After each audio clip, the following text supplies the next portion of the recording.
हाय दोस्तों, नमस्ते। मैं हूँ योगनाथ सर। एक बार फिर से आप सभी का यूरोन एकेडमी यूट्यूब चैनल यूरोन एकेडमी पर हार्दिक स्वागत है। दोस्तों, आज हम एक नए विषय के साथ आज के वीडियो में मिल रहे चर्चा कर रहे हैं। आज के वीडियो का हमारा सब्जेक्ट है बिहारी के दोहे, जो हमारे सीबीएसई बोर्ड के 10वीं कक्षा में एक कविता के रूप में टॉपिक है। सीधे टॉपिक की चर्चा करने से पहले थोड़ा सा हम कवि के बारे में चर्चा कर परिचय पा ले तो ज़्यादा बेहतर होगा। ठीक है दोस्तों, तो कवि बिहारी जो 1598 में ग्वालियर को पैदा हुए, उम्र के 7-8 साल के होते ही उन्हें अपने पिताजी के साथ ओरछा में आकर रहना पड़ा। 7-8 साल के होते ही उन्हें अपने पिताजी के साथ ओरछा में आकर रहना पड़ा। वहाँ उन्होंने केशव दास से कविता की या काव्य की शिक्षा दीक्षा पाई। आगे चलकर वे आगरा में आकर बसे। वहाँ उन्होंने फारसी पढ़ी। वही उनकी मुलाकात रहीम दास जी से हुई। हमारे हिंदी साहित्य के महान कवि रहीम दास, उनसे उनकी मुलाकात हुई। रहीम ने उनकी कविताएं सुनकर पढ़कर बड़ी प्रसन्नता का अनुभव किया और उन्हें पुरस्कृत किया उनकी कविताओं के लिए। ठीक है, आगे चलकर कवि बिहारी ने अपनी कविताओं को श्रृंगार रस से भरपूर दोहों से सुसज्जित किया। अर्थात उनके जितने भी दोहे हैं उनमें से अधिकांश दोहे श्रृंगार रस से भरपूर है। श्रृंगार रस ही उनकी कविता का वर्ण विषय है, ये सच है। परंतु दोस्तों, इसके साथ ही उन्हें लोक ज्ञान और शास्त्रीय ज्ञान का भी भरपूर नॉलेज था, ज्ञान था, रीति का नॉलेज था, नीति का नॉलेज था। इसीलिए नायक नायिका की चेष्टाओं, जिसे हम हावभाव कहते हैं, इन चेष्टाओं की या प्रेम क्रीड़ाओं के अतिरिक्त भी उन्होंने अपनी कविताओं के माध्यम से भक्तिभाव और नैतिक मूल्यों को अपने दोहों के माध्यम से हमारे लिए प्रदान किया है या प्रकट किया है। अब बात आती है पाठ प्रवेश की। बिहारी ने अपने संपूर्ण जीवन में एकमात्र रचना लिखी जिसका नाम है बिहारी सतसई, जिसमें करीबन 700 दोहे संग्रहित हैं। जन्म उनका हुआ 1598 में ग्वालियर में, मृत्यु हुआ 1663 में। तो इस जीवन काल में या जीवन अवधि में उन्होंने बस एक ही रचना लिखी जिसका नाम बिहारी सतसई है। इसमें 700 दोहे संग्रहित हैं। बावजूद इसके उनका महत्व हमारे हिंदी साहित्य के लिए कम नहीं है। उन्होंने अपनी कविता में नायक नायिका की हावभाव या प्रेम क्रीड़ाओं की, उनकी चेष्टाओं की कविता के माध्यम से अभिव्यक्ति तो की ही है, साथ ही साथ नैतिक मूल्य, धर्म या भक्ति से संबंधित भी दोहों की रचना की है। खास तौर पर हमारे इस कविता के रूप में उन्होंने ऐसे नैतिक मूल्यों, नायक यानी प्रेमी प्रेमिकाओं के हावभावों की अभिव्यंजना की है, प्रभु को प्राप्त करने का ढंग बताया है और बाहरी आडंबरों पर तथा पाखंडों पर कड़ी चोट भी की है। एक बात यहाँ बताना बहुत जरूरी है दोस्तों कि कवि बिहारी के दोहे दिखने में तो छोटे ही होते हैं, परंतु अपने गहन अर्थ के कारण या गंभीर अभिव्यंजना के कारण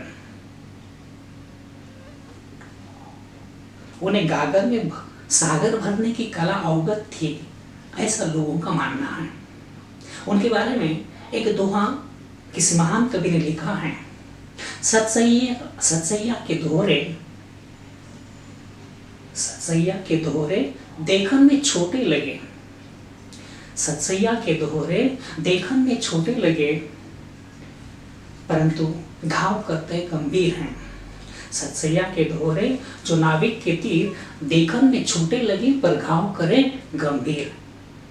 देखने में छोटे होते हैं परंतु अपने गंभीर अभिव्यंजना को प्रकट करते हैं, इसलिए उन्हें गागर में सागर भरने की कला अवगत थी, ऐसा लोगों का मानना है। इन दोहों के रूप में उनके अनेक प्रकार की छटाओं का दर्शन, अर्थात बिहारी कवि की काव्य शैली की छटाओं का दर्शन हमें उनकी इस कविता के माध्यम से देखने को मिलती हैं। आइए दोस्तों, अब हम प्रत्यक्ष विषय को शुरुआत करते हैं। पहला दोहा है, यहाँ करीबन 8 दोहे उनके लिए गए हैं आपकी कविता के रूप में। पहला दोहा है, सोहत ओढ़े पीतू पटु शाम सलोने गातु। दोस्तों, यहाँ बिहारी कवि की भाषा की बात करें तो उन्हें बुंदेलखंड प्रांत में रहने के कारण उनकी भाषा पर बुंदेलखंडी शब्दों का प्रभाव है। उनकी साहित्यिक भाषा ब्रज भाषा है, इसलिए ब्रज भाषाओं का कोड भी भरपूर मात्रा में उनकी कविताएं मिलता है। पूर्वी भाषा के भी शब्द है, कुछ अवधि के हैं। तो इस प्रकार के भाषा पर उनका पूरा अधिकार था। अनेक भाषाओं के शब्द यहाँ हमें देखने को मिलेंगे, इसीलिए कुछ शब्द हमारे लिए नए हैं जिनका अर्थ मैंने यहाँ एक साइड में लिखे हैं या नंबर दिए हैं। नंबरों से आप उसका अर्थ मैच करके देख लीजिएगा, ठीक है। पहली पंक्ति हमने पढ़ी, सोहत ओढ़े पीतू पटु श्याम सलोने गात। सोहत का मतलब होता है शोभा देना, सुंदर लगना। ओढ़े यानी पहनना, पीतू यानी पीला, पटु यानी वस्त्र पट, श्याम यानी कृष्ण, सलोने सुंदर, सलोने ने सुंदर सावले, गात यानी शरीर। तो इस पहली पंक्ति का सीधा सीधा अर्थ ये हुआ कि कृष्ण जो सावले हैं, सुंदर हैं, सावले शरीर रूपी कृष्ण जब पीले वस्त्र परिधान करते हैं, पहनते हैं, तो बहुत ही सुंदर लगते हैं, शोभा देते हैं। ये पहली पंक्ति का अर्थ हुआ। दूसरी पंक्ति उसी दोहे की, मनो नीलमणि सहेल पर आतपु परयो प्रभात। मनो यानी मानो, नीलमणि सैल यानी नीलमणि नामक पर्वत, आतपु यानी धूप, परयो यानी पड़ती है, गिरती है, प्रभात यानी सुबह के। तो इस पंक्ति का सीधा सीधा अर्थ यह हुआ कि जैसे ही कृष्ण अपने शरीर पर, सावले शरीर पर पीले वस्त्र धारण करते हैं तो उनकी शोभा इस प्रकार दिखती है। कवि कल्पना करके उसकी तुलना नीलमणि पर्वत पर पड़ने वाली प्रभातकालीन सूरज की धूप के साथ करते हैं।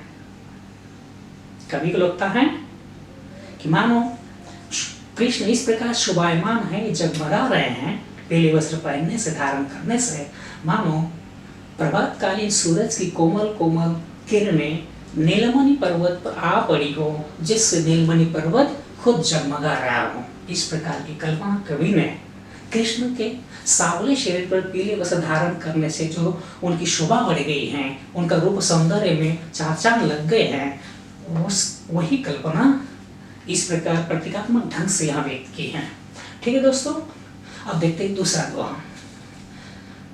पंक्ति है, कहलाने एकत्र बसत अहि मयूर मृग बाघ।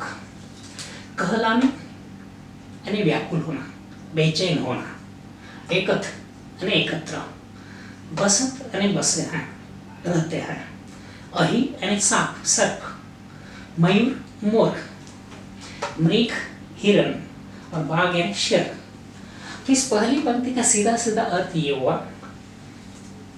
कि ग्रीष्म ऋतु की भयंकर गर्मी से, भयंकर ताप से त्रस्त होकर सभी पशु या सभी जंगल के जानवर इस प्रकार व्याकुल होकर एकत्र आकर बस गए हैं, जैसे परस्पर वैर भावना या दुश्मनी रखने वाले प्राणी जैसे सांप, मोर, हिरण और बाघ आपसी या एक दूसरे के प्रति रहने वाले अपने दुश्मनी को त्याग कर, वैर भावना को छोड़कर एकत्र आकर शांति से समय बिता रहे हैं, गर्मी को बर्दाश्त कर रहे हैं। अगली पंक्ति है, जगतु तपोवन सो कियो दीर्घ दाग निदाग। जगतु यानी जग, दुनिया, तपोवन अर्थात वह वन जहाँ तपस्वी तप करते हैं उसे कहते हैं तपोवन। सो यानी जैसा, सारा जग मानो तपोवन जैसा हो गया है। जिस वन में तपस्वी वन करते हैं ठीक उसी प्रकार का तपस्वियों वाला वन, तपस्वियों वाला जंगल ये बन गया है। कियो दीर्घ धाक निधाक। दीर्घ धाक का मतलब होता है भयंकर गर्मी, और निदाग होता है गर्मी का मौसम अर्थात ग्रीष्म ऋतु। तो इस प्रकार इस पंक्ति का सीधा सीधा अर्थ ये हुआ कि ग्रीष्म ऋतु के भयंकर ताप से या भयंकर गर्मी से सारा संसार या जंगल तपोवन जैसा बन गया है। इतनी भयंकर गर्मी, चिलचिलाती धूप या कड़कड़ाती धूप पड़ रही है कि जंगल के सारे पशु भी परस्पर की वैर भावना त्याग कर एक ही जगह पर शांति से गर्मी से बेचैन होकर समय बिता रहे हैं, एक दूसरे की दुश्मनी भूलकर दोस्ताना निभा रहे हैं। ठीक है दोस्तों, अगला दुआ है, बतरस लालच लाल की मुरली धरी लुकाई। बतरस का मतलब होता है बातें करने का आनंद, बतियाने का सुख। लालच, लालच आशा, कामना। लाल यानी कृष्ण, मुरली यानी बांसुरी, धरी यानी रखना, लुका यानी छिपाना।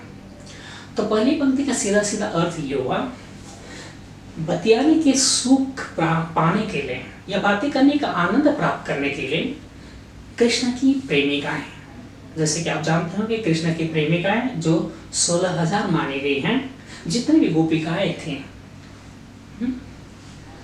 गोकुल में, वो सारी उनकी प्रेमिकाएं थी, ऐसा माना जाता है। तो ये सारी प्रेमिकाएं अक्सर उनसे बात करने के लिए तड़पती थी, व्याकुल रहती थी, परंतु कृष्ण जो है